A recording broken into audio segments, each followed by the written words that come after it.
大家好，我是小泰哥。今天要来讲的是 Rosé 的 Underground。在讲 MV 和歌词之前呢，我想先和大家介绍一下这一幕里面出现的电影 Last Cab to Darwin， 直译是最后一辆去达尔文的出租车。本来也觉得这可能只是随便放在那里的，但这是一部澳大利亚的电影，我就觉得还是有意为之的可能性更大。电影的主题和歌的中心也是有很大的重合。这部电影讲了一个70多的出租车司机突然癌症确诊，只剩下3个月的生命。在他听说有一个新的安乐死设备之后，想开车去这个唯一合法的地方接受安乐死的故事。他一直很喜欢他的邻居，是一个黑人的女性，因为当时澳洲剧烈的种族纷争，一直不敢表达自己的感情。一路上他还遇到了2个年轻人，一个是因为自己的恐惧不敢接受 offer 的橄榄球运动员，还有一个是来自英国的背包客女孩。在接受安乐死之前呢，他给邻居打了电话，想告诉邻居他想过和他求婚。邻居虽然很生气他安乐死的选择，还是回了电话说如果他当初求婚了，他会答应的。最后他在病床上接受安乐死的时候，突然决定拔掉管子，在药物的支持下又开了3000多公里回家，在夕阳下握着邻居的手失去了意识。从这个电影里我们就可以感受到，这首歌表达的是关于人生的感悟，关于去追寻我们的人生需要什么，什么是最重要的。电影也探讨了其他很多问题，包括安乐死本身，包括种族。那个橄榄球运动员是澳洲的原住民，背包客是殖民者的后代，对吧？主角是澳洲白人，他的挚爱是黑人。总的来说，这部电影我还是很推荐的。那带着这个调性啊，我们来看这首歌，重复最多的部分就是我忙碌了一生，就是为了做正确的事，去高处，证明自己永远不会失败，气馁。突然才发现我需要的一切都在地面。这部分也是 Rosé 在直播里说过的，所谓的 Everything I need is on the ground。ground 是起点，好像所有人都要去追寻高峰，都要上天，飞得越高越好。好像我们在起点是一无所有的，所以我们要努力去高处，得到点什么，让自己更完整。比如爱情啊、成功啊、钱也好、名声也好。但其实我们所需要的一切，都是我们在起点时就拥有的。最需要的都是可以在自己身上找到的，自信、自爱、自强、自尊。就像歌词里说的，人生有起必有伏，与其去依赖高处得到的东西，不如说你只能依赖地上有的。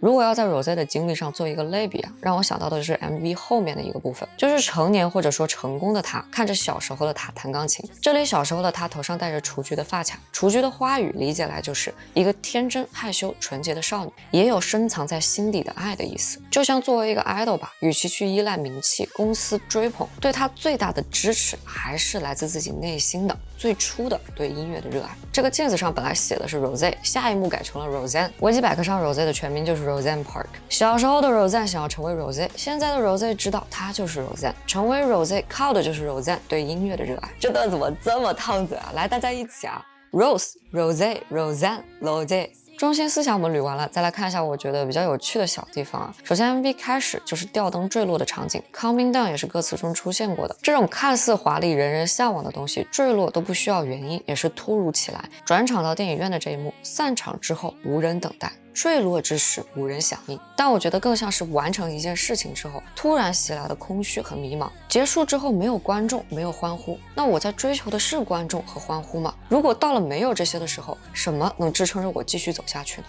接下来这个造型和眼妆也是让我想到了电影《黑天鹅》，白色羽毛但却是浓黑的眼妆。黑天鹅大家应该也很熟悉了，就不多讲了。再来这一幕啊，这一幕没啥，就是这个发型是我私心最喜欢的长发发型，哇，太好看了，我整个人都炸了，感觉就只有我炸在这个造型了，你知道吗？那大家最喜欢 MV 里哪个造型呢？也请打在公屏上借我瞅瞅。这一段出预告的时候，我以为我的网卡了，只有我这样吗？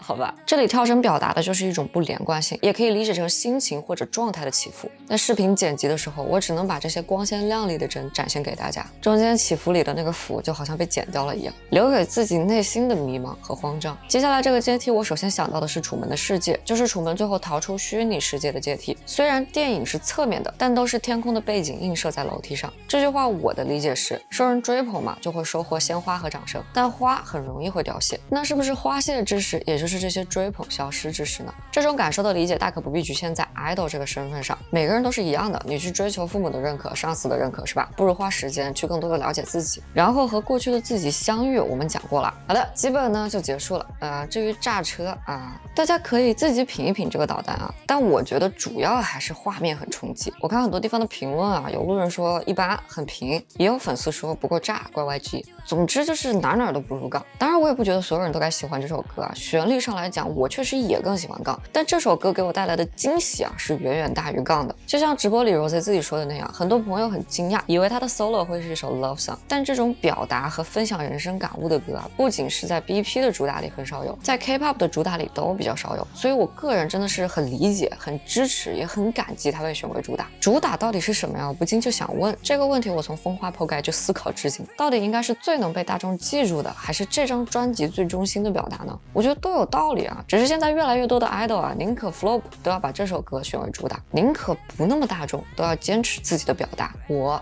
很喜欢。不然我阅读理解的系列也做不下去了，是吧？好了，今天视频就先到这里，喜欢的同学记得点个赞，想继续看这样视频的同学记得点个关注，那下次再来玩喽，拜拜。这部电影讲了一个70多的出租车司机。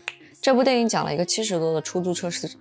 这部电影讲了一个70多的出租车司机。这部电影讲了一个70多的出租车。